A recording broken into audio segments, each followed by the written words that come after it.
Hello. Thank you so much for being here. Today we are going to be talking about critical negotiation. So, welcome. And first of all, I want to thank TDRA for allowing us to have this workshop.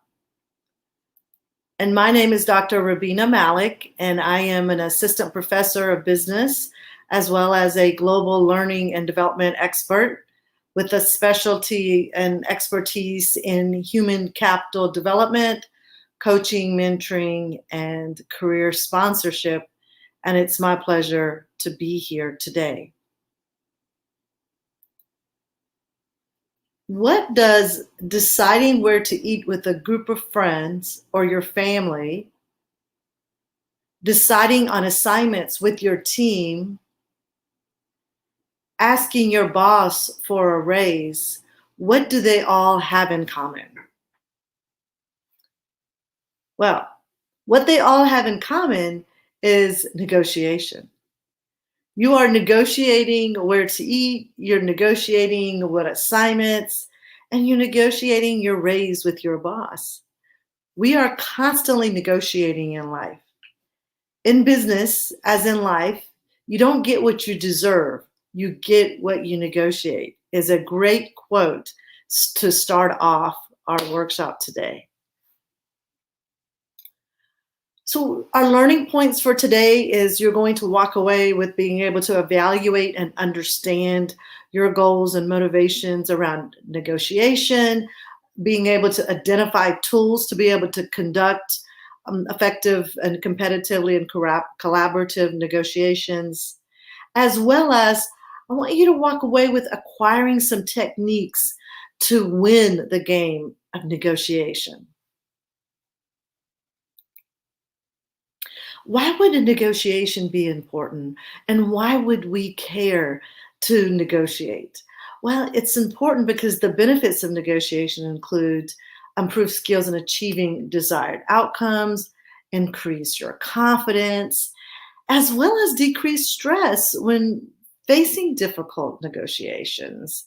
All of those are benefits of what could come out of you being able to be someone who can do negotiations effectively. So let's start out with the question, what is negotiation? So, what is negotiation? I want you to write that, take a moment to think about that. What words can we use instead of negotiation? What would you define, how would you define negotiation? And what are some examples of situations where you would negotiate? So take a minute to chat about that, to write about that, to think about that. I really love what are the examples and situations where you might negotiate. Just take a few minutes to do that. Okay? Thank you. Well, let's define negotiation. When we're looking at negotiation, it is defined as the process of two or more parties working together to arrive at a mutually acceptable resolution. And it's really important to understand that it's a mutually acceptable resolution. So, what are the outcomes of negotiation if it's done within the mutual resolution? You actually produce a wise agreement if agreement is possible and it's efficient, as well as it really should at least improve the relationship, not damage the relationship between both parties. So, at the end of the day, when we're talking about negotiation, negotiation is about problem solving. And what does it mean to problem solve? And what kind of skills do we need to have? And that's what we're going to talk about. But before we jump into that, I really want to talk about something that's really important and really something that I've been talking about lately. And I want to share it with you and why what we're talking about today is really important. Because the way we do work has changed and is changing. So you see, in the 20th century, when we were doing work, we were looking at process-based, management skills. But the 21st century is going to require more than what we've been doing in the 20th century. It's going to require more conceptual based skills, more creativity and innovation.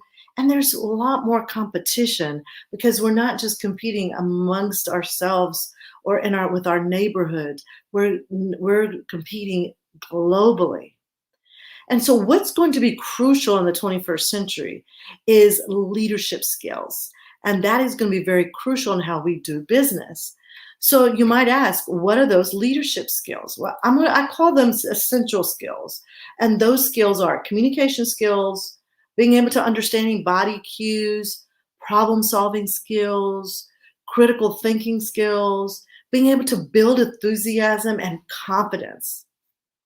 Those skills are going to be very important as we think about the 21st century.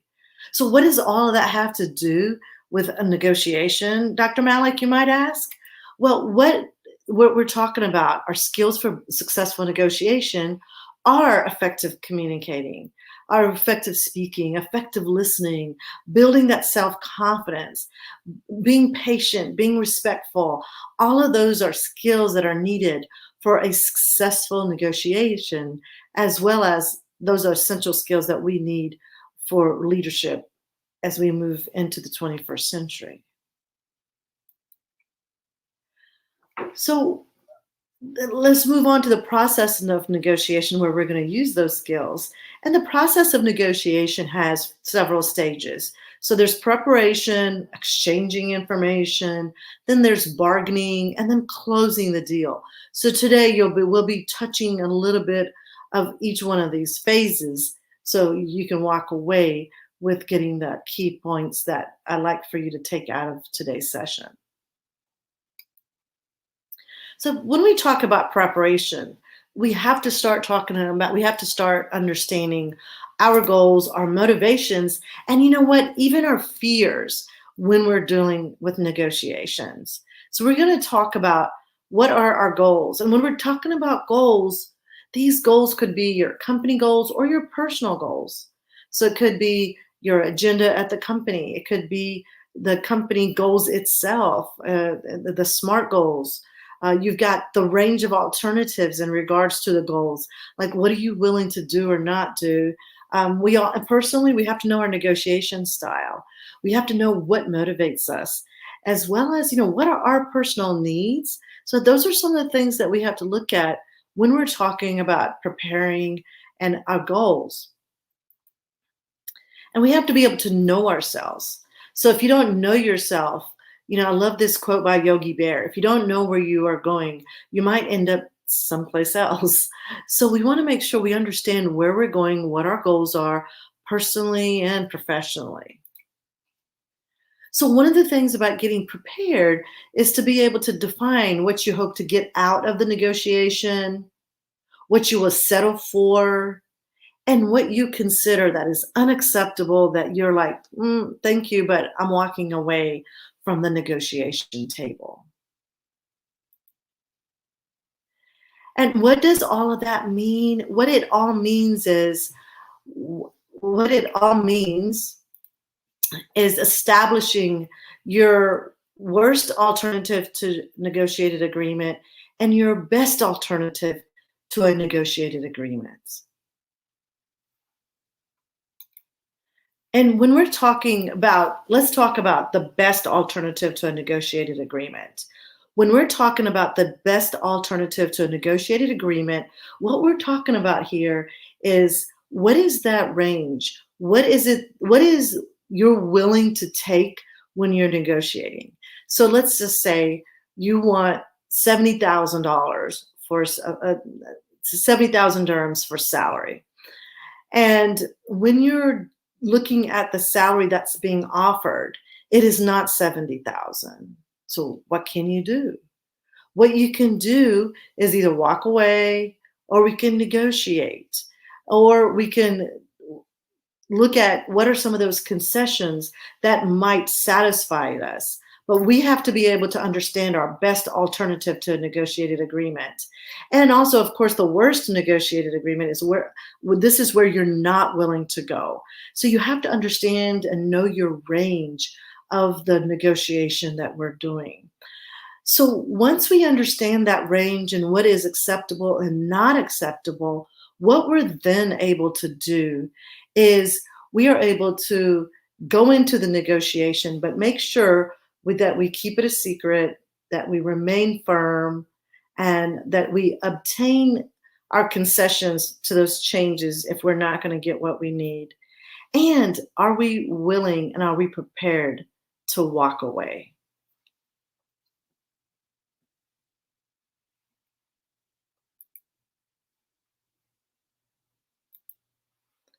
So once we have our bada, we can also have our zopea, which is the zone of the possible agreement. So what are those zones that you're willing to negotiate with? And the company has it, the person you're dealing with has their zone and to negotiate with, and you have your zone. So let's just take this 70,000 dirhams, and maybe the company that you're trying to get the raise with, maybe their zone of possible agreement is between, let's say, 65 to 72, and yours is at 70.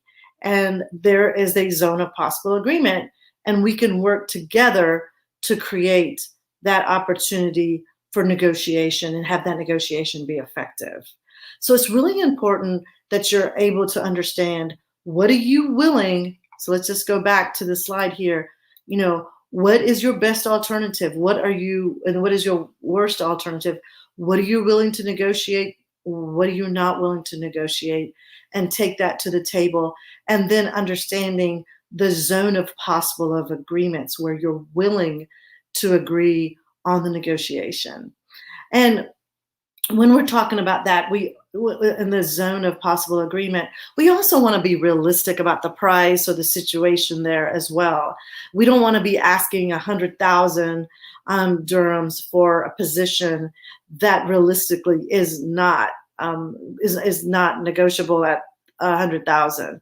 We want to make sure that there's a realistic price, and the final price is something that you'll be able to sit with, right? And that you'll also, again, we keep this a secret. We don't announce it.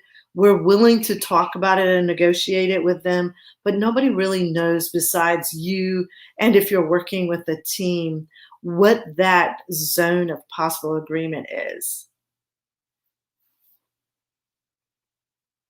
So that's a part of the goals. And let's just, another favorite goal, a quote of mine is, let us never negotiate out of fear, but let us negotiate. Let us never fear to negotiate. And when we're talking about negotiating, a lot of times people don't like to negotiate. People don't like to bring up the topic of having to compromise. And when we're talking about negotiation, emotions are the enemies here. And negotiations are often done in stressful situations, like you have to do this, or we're pressured to close deals. Sometimes that can really cause strong emotions. And sometimes the stakes are very high, right? Like if you don't, you might lose a deal, and that might cause a bigger situation for your company if you don't win that deal within your bata or your zone, your possible zone of agreement. So there can be high stakes. And we tend to revert to our natural instincts when those emotional situations happen. So we let those feelings take over us, and those feelings of fear or those emotions of when we're negotiating and what doesn't feel right. So I want to talk about this topic. You see, perception is sometimes our reality. And when our perception of how we deal with a negotiation is what we are dealing with our fears. So my question to you is, what are some of your fears when we're talking about negotiations? Right? So just take a moment to write them down, share them. What are those fears that you have? It could be failure, it could be rejection. could be powerlessness, and it even could be humiliation, like, oh my God, I'll never, if I don't do this, and if I don't bring back the right results. So what are those fears that you have? Now, remember, the fears that we're talking about here are only produced in our minds. Okay?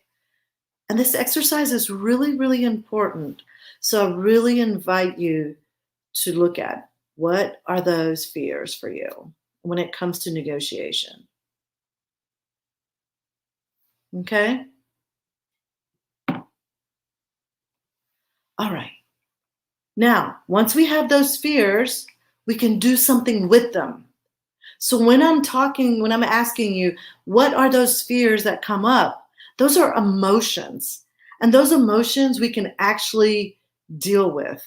So when you're talking about negotiation and emotions come up, what emotions come up? Identify them, create awareness. Do you get angry, anxious, impatient? What are those emotions? And once you come up with those emotions, I want you to think about what are those limitations as a result of that emotion. Now, the reason this exercise is really important is because I want you to be able to write down what those emotions are and what are those limitations. See, once you know those limitations, you understand the impact of what could happen if you let those fears and those emotions take over. Okay? Yes, rejection is a big fear as well. Thank you. So when we're doing this exercise, and let's say we're looking at rejection. What emotions come up is rejection. So that comes up. So you might want to look at what are those limitations as a result of you experiencing rejection. So some of those limitations could be you're not feeling empowered, that you're not present because you're thinking about, oh my God, they're going to reject me. Or you might even get too pushy and not being able to be with the person you're negotiating with, leaving the opportunity for them to see that there's a level of weakness there, because that can impact your negotiation. So thank you for sharing about I'm seeing here failure, rejection, confrontation. Yes, the fear of confrontation, of someone coming at you and confronting you, and how will you handle that? Very good. So all of those emotions, once we become aware of them, what we can do is look at what are those limitations, and then what we can do. I'm going to tell you in the next slide, we're going to talk about what we can do to be aware of them and then deal with them. But one thing I do want to say here is this exercise is not just for business negotiation exclusively. Think about this with your kids, spouse, friends, colleagues. Anytime you're dealing with something that you have to deal with, negotiate with, these fears come up. Fears of rejection, fears of failure, fears of confrontation, or people disguise fear sometimes as practicality. Yes, very true. So when we're talking about all these fears, how do we handle that? Well, first of all, we have to distinguish our fears. So thank you for all of you who've shared. So these might be your fears. So now that you've distinguished that, what we can do is identify a new reality or a new way to respond. You might say, well, how do I do that? Or how do I know? Well, you know when you go into it that you have a sense of feeling rejected already. You might have a sense of this, I'm getting confrontation.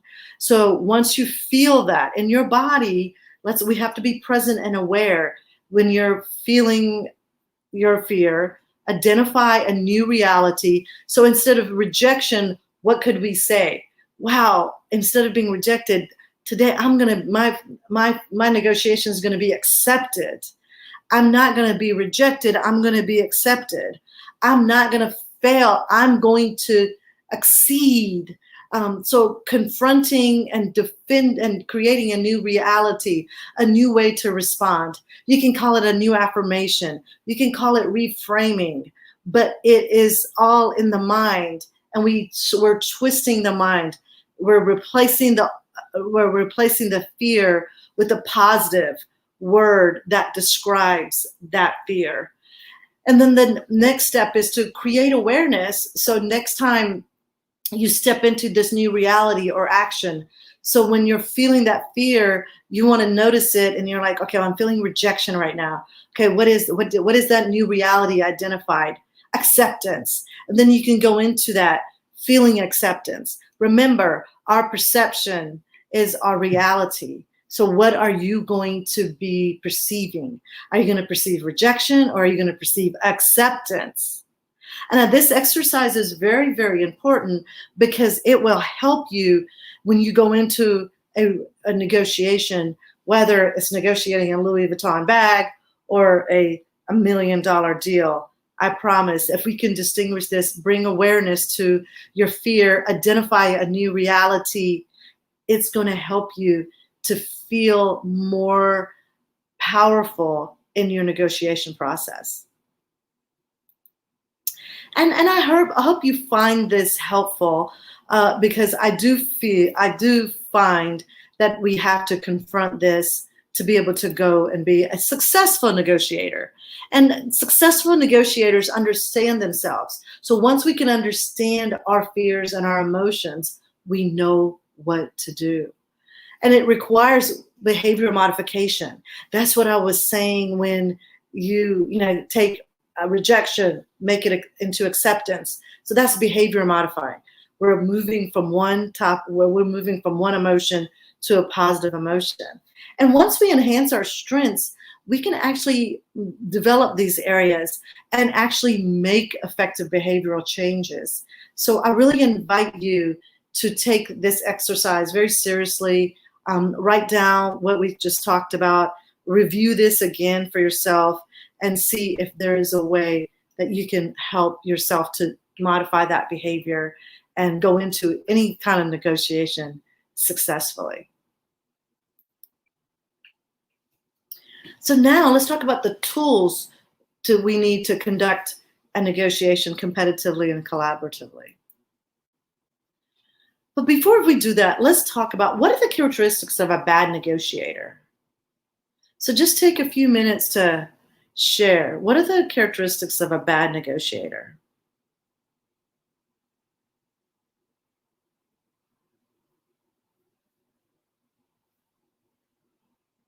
Okay. Right. I'm not sure what everyone's thinking, and they don't listen. They're emotional, right? They're not present. It's all about them. It's not a win-win. It's a win-lose, right? So when we're talking about characteristics of a bad negotiator, they're probably in their fear. But let's talk about what are the characteristics of a successful negotiator. So have you been around a successful negotiator? What would you think are the characteristics of a successful negotiator?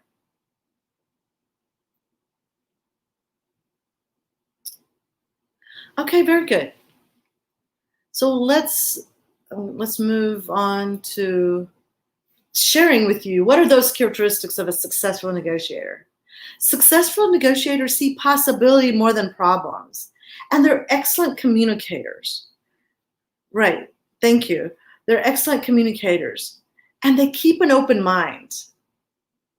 Successful negotiators actually have confidence in their own abilities and in the negotiation process. They believe that this is a way to do it. Yes, they want to create win-win situations, and they're willing to listen.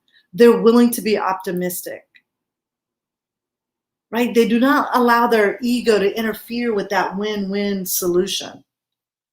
They're creative and ready to find ways of doing things differently.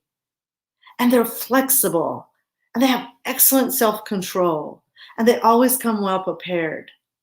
And they're always always lifelong learners.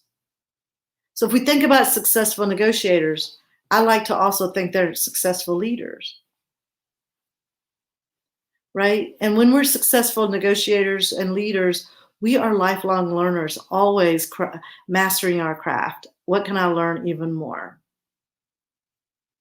All right, very good. So I hope you found that helpful, this exercise here. So let's look at, now that we've done that, I want you to look at yourself and do a quick self skills inventory. What skills make you an effective and strong negotiator? How do these skills make you a strong and more confident negotiator? And what skills do you think you might need to add?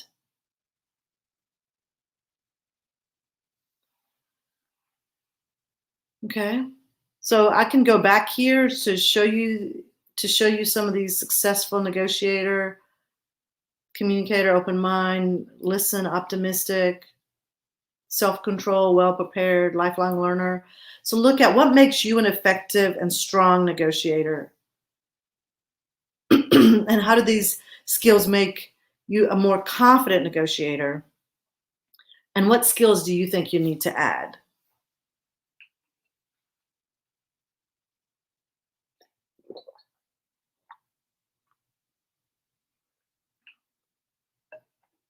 Okay,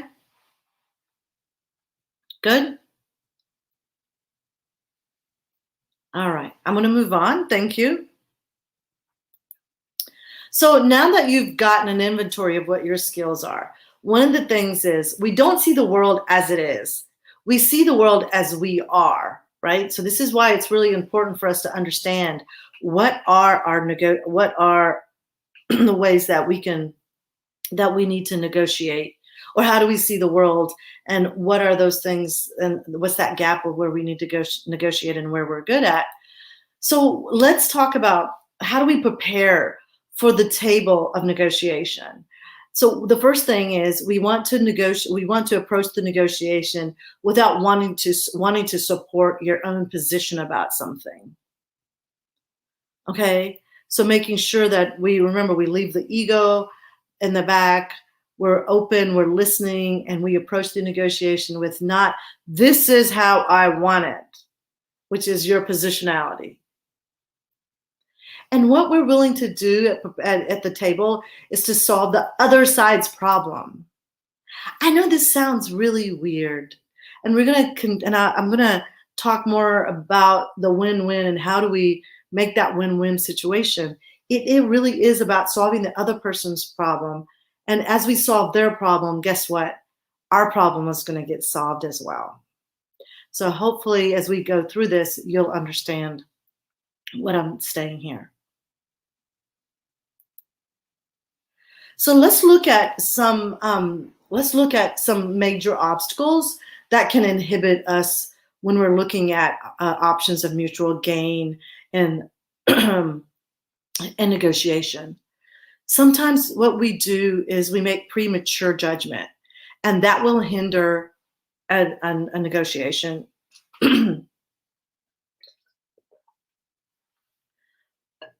Excuse me. So that will definitely hinder a negotiation. And sometimes when we're searching for that one answer, it's got to be this answer, can also hinder it.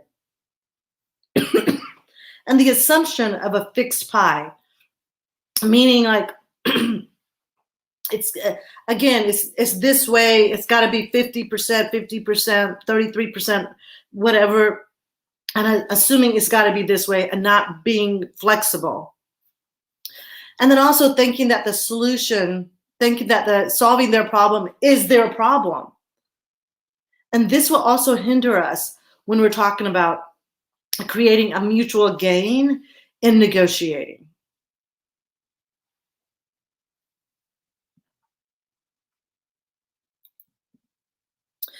All right, so we've talked about several things. I know I talked about the essential skills earlier. Now, the question is, which essential skills is the most needed skill in negotiation? So anybody want to answer that in the chat? Please What do you think is going to be, and I've already given you a little hint here on the slide, which one it is, which essential skill? For those of you who are thinking communication skills, you're absolutely right. When we're talking about negotiation, we're talking about being a successful communicator. We're being able to effectively speak, effectively listen, and obviously we talked about this before, having self-confidence, patience, and respect. But look at the first two, is speaking and listening, which are part of communication. And if we look at the elements of communication, what we're looking at, here is 70% spoken word, 38% is our tone, and 55% is our body language, right? You don't want to go into a negotiation with your body, like, oh, you're, all roughed up. Or you don't want to go into a negotiation with your tone. And then 70% of it is our spoken words. So it's really, really important. The 70, 38, 55 communication rule is that we make sure our tone is in check and our body language is open. Okay, we could spend a whole workshop just on this slide, but I'm going to just 30 seconds here. When you're talking about body language, being open, smiling, being somebody that's receptive and present when you're negotiating and talking to the person across from you. Then we also have the tone of voice. What's that tone of voice that you're using as you're negotiating? And of course, like I said, 7% is just the spoken word. So if we can manage our tone of voice and our body language in a negotiation, we're winning. So when dealing with people, let us remember that we're not dealing with creators of logic. We're dealing with creators of emotion. So when we're dealing, and by the way, if you have not read this book, this is an excellent book, How to Win Friends and Influence People. It is written by Dale Carnegie, and it's very, very old, but it is one of the best books in how to work with people, deal with people. And Mr. Carnegie talks about how to win friends and influence people. And when you're dealing with human beings, it's all about their emotions. And that was just a little recommendation, just a little side note there. But let's, so now that we've gotten your fears out of the way, we're prepared. Now, how do we polish up our communication? So we know that 38% is tone, 55% is our body language. So how do we get our tone together? How do we get our speaking together? First of all, we want to be prepared going into a negotiation. We already talked about that. Then secondly, we want to be in control of our emotions and our reactions. I know for me, I wear my emotions on my sleeve. I'm very open. And so that's something that I have to make sure that I keep in control and make sure I manage my reactions. So and the step 2 is going to be being aware of our tone of voice and obviously being aware of our body language. And I love this quote by Chris Voss. And he says, people yell because they don't feel like they're being heard. And this is really, really important. What I'm going to tell you the next few slides is about how can we make sure that people feel like they're getting heard when we're negotiating so that we can create that win-win situation. So the first technique is mirroring. And mirroring is a technique where you repeat back or imitate to develop rapport. So somebody might say, wow, it's hot outside. Then you got to say, yeah, it's hot outside. So you're mirroring them. Now, do it authentically. Don't sound like a parrot, right? Parrots repeat what you say. Not like that, but you want to mirror their words and what they're saying. I will be honest with you when I'm emailing. If I write to you and I say, how are you doing? And you write back, I'm doing okay. I'm going to mirror back. Oh, it's so great. It's good to hear. I'm glad to hear. Well, I'm glad to hear you're okay. Yeah, I could say, I'm glad to hear you're okay. I'm glad you're okay. I'm mirroring what that person says so that I'm getting their world. Okay. So they didn't say good. You don't want to say, I'm glad you're fantastic. That's not what they said. So make sure you're mirroring the technique of whatever they're saying, using the mirror technique to mirror what they're saying. And so the reason mirroring is important is so that we don't have to use, what do you mean by that? So you could say, yeah, so it's hot outside. And they could say, yeah, it's hot outside. Or we don't have to say, please go on. When we're mirroring, we're actually repeating what they're saying. So they're hearing what they just said, and they can say, yeah, that's right. I just said, yeah, it's hot outside. So then the second thing is to label. Labeling allows that person to feel as if you've actually understood them and listened to them. And this is really important, again, for people to be heard. And labeling is a verbal observation, or you recognize something. So it goes like this. It could go like, it sounds, seems, or looks like. So it could, so if somebody walks in and they're at the negotiating table, and you could say, it seems like it seems like you're hot. And, then the person says, yeah, I'm hot because it's so hot outside. Or you could say, it looks like it is hot outside from seeing you. And the person could say, yeah, it is hot outside, or I'm hot. So you're labeling their emotions. Or if they're feeling confused, or if you're sensing that they're feeling confused, you could say, it seems like you're confused, Rabina. It seems like you're confused. And let them address that. Let them say, yeah, I'm confused. Or they can say, well, I'm not confused, but I'm not confused, but I'm really trying to understand this in a different way. I have more questions, but I'm not really confused, whatever they might say. So this is really, really important. When we're labeling, we also then want to label it and then shh. So we might say, it looks like you're confused. It seems like you're confused. Label it silence. Let them answer. Okay, let them answer. And then no sharing or disclosing, no questions. You're just labeling, you're putting it out there. You're having them come back to you. Okay? Now, I want to say something. I want to share something else right here after labeling and saying shh. So when we're at the negotiation table, I'm going to tell you a little secret about shing.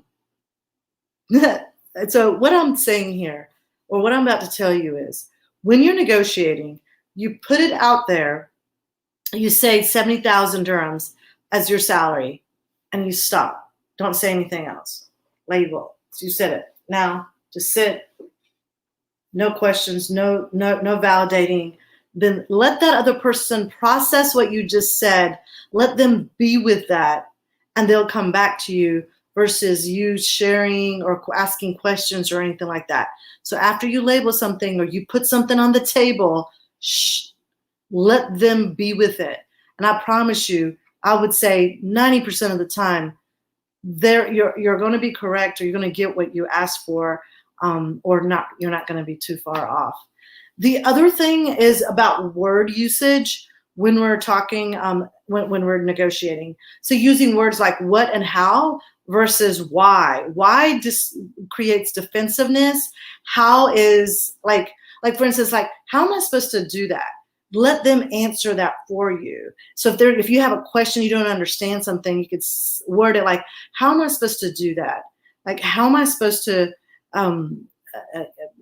close this deal, or close this deal with you paying me 65,000 dirhams a year if we're using that salary of 70,000. So use what and how, not why. And at the end, to understand his thoughts and feelings so well that you can summarize them for them. That is the intent of what I just shared with you. Mirror, labeling, and making sure that we have effective pauses. We go silent. We give people time to think and process. And they're having the experience of being heard. As human beings, we want to be heard.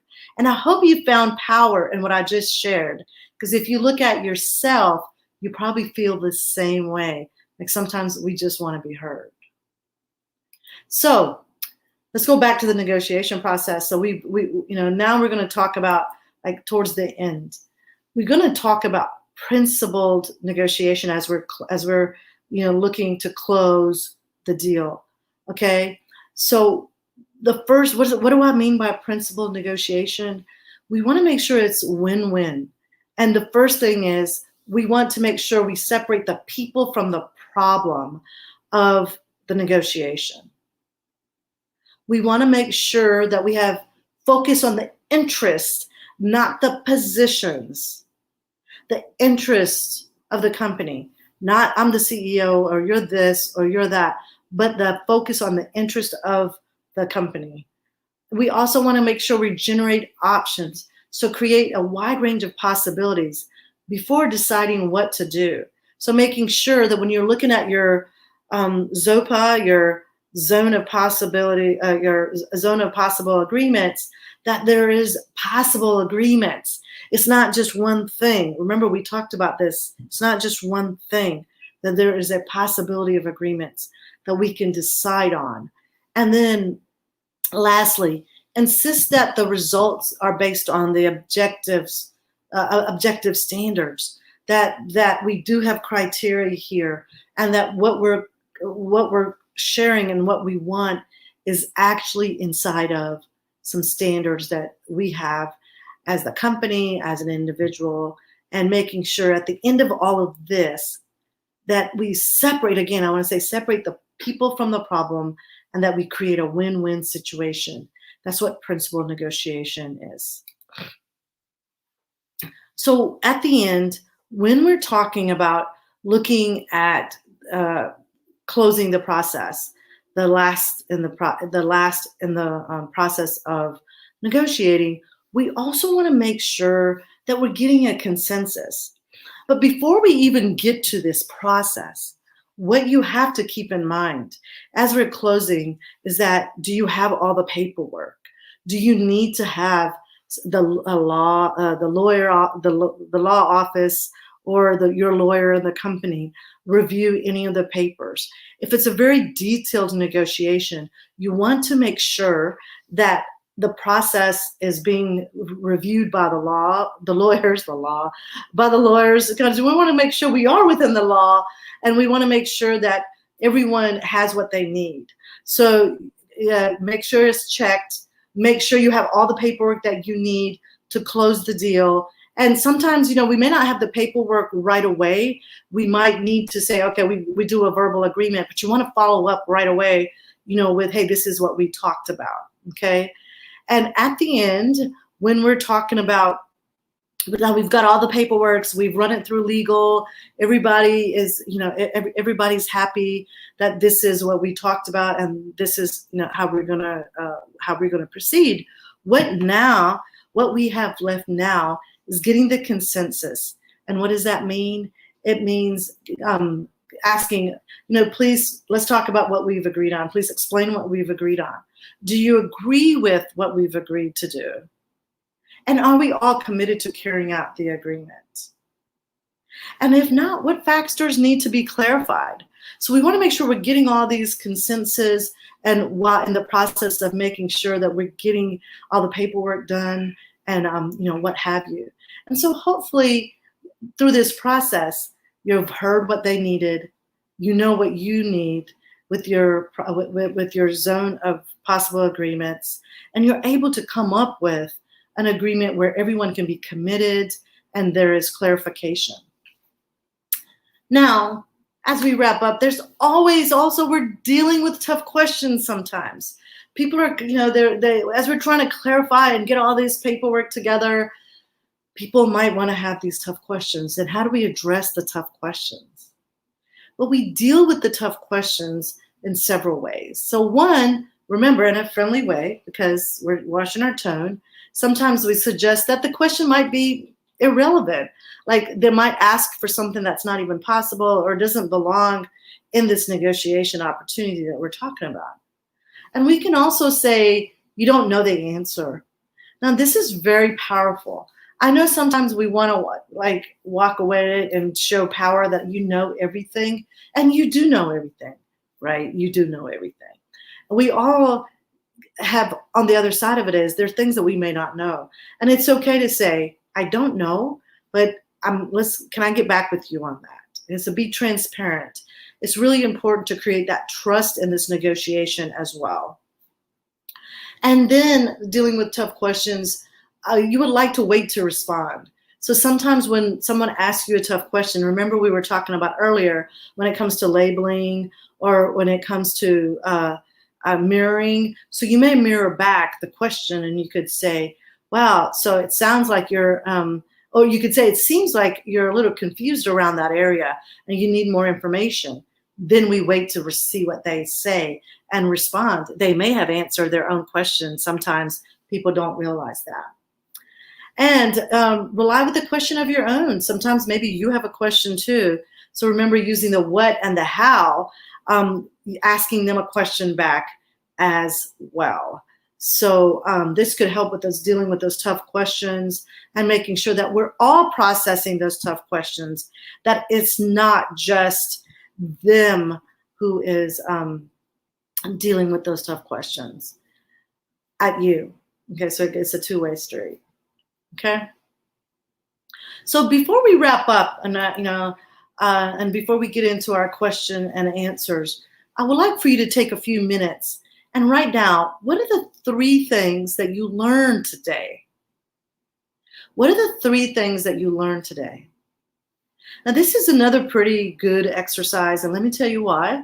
The reason it's so impactful is because now what you're doing is you're reflecting on what you learned and you're integrating.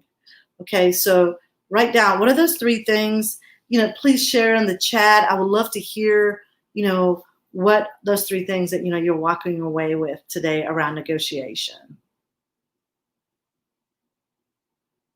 Let's just take a few minutes to do that.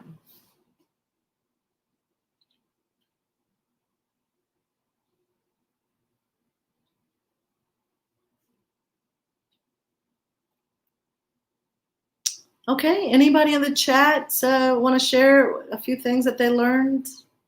Yes, no, maybe?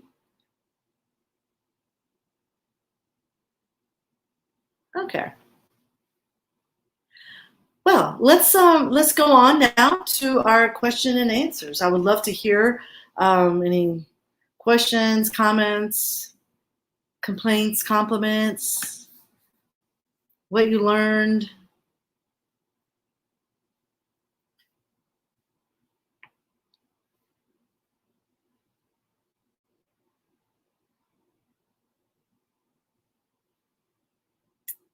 Okay.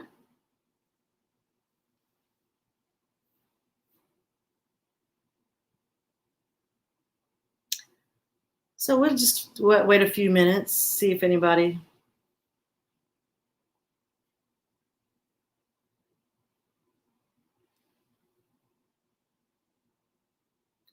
Don't be shy.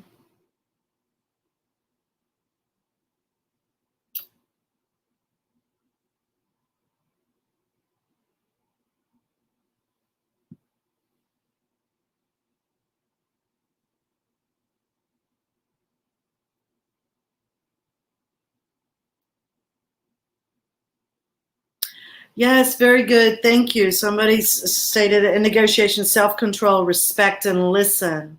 Those are the 3 things that they're walking away with. Yes, thank you.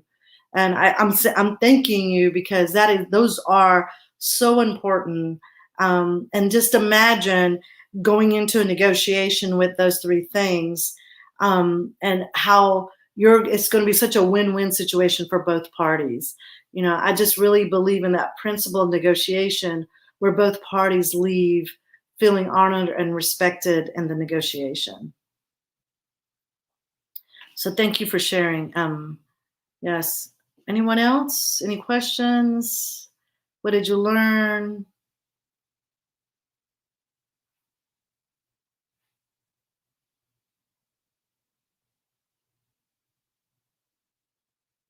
Oh, suggest more courses to enhance negotiation skills. You're absolutely correct. I literally could literally on you saw some of the subjects. We could spend a whole hour on some of those subjects, like the communication skills, like even the whole mirroring, all of those.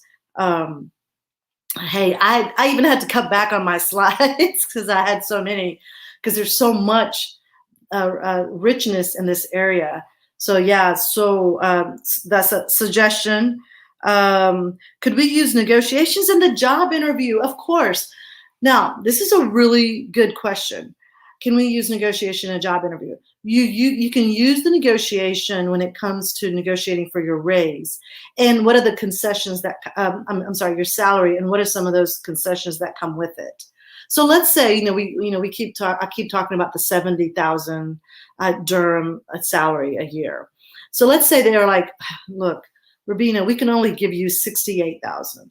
Okay, so then I could come back and negotiate. Okay, if I get 68,000, can I have maybe a 3 hours? Maybe can I have 3 weeks of vacation time, or can I have some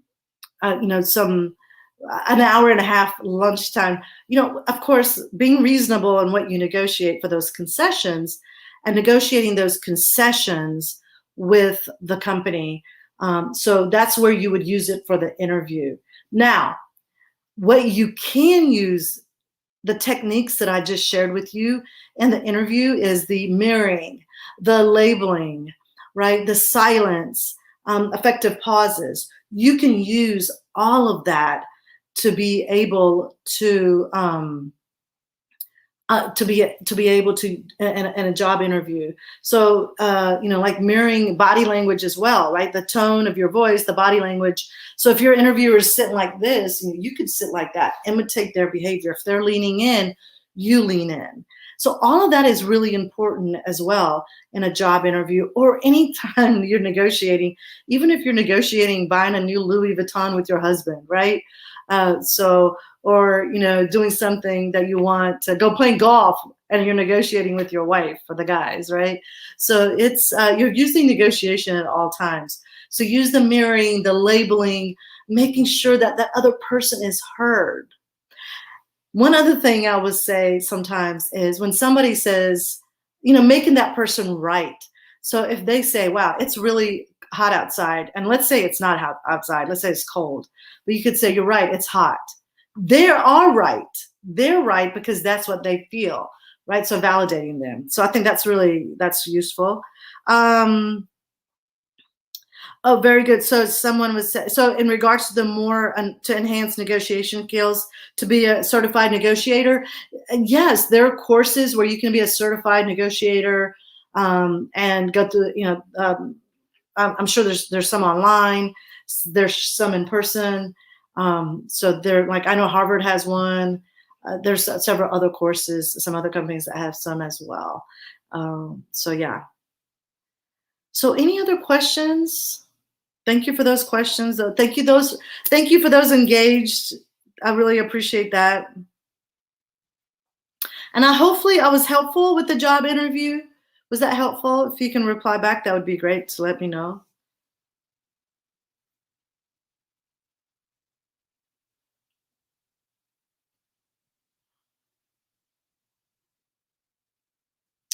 All right, we still have a few more minutes. So if you have any questions, feel free to ask.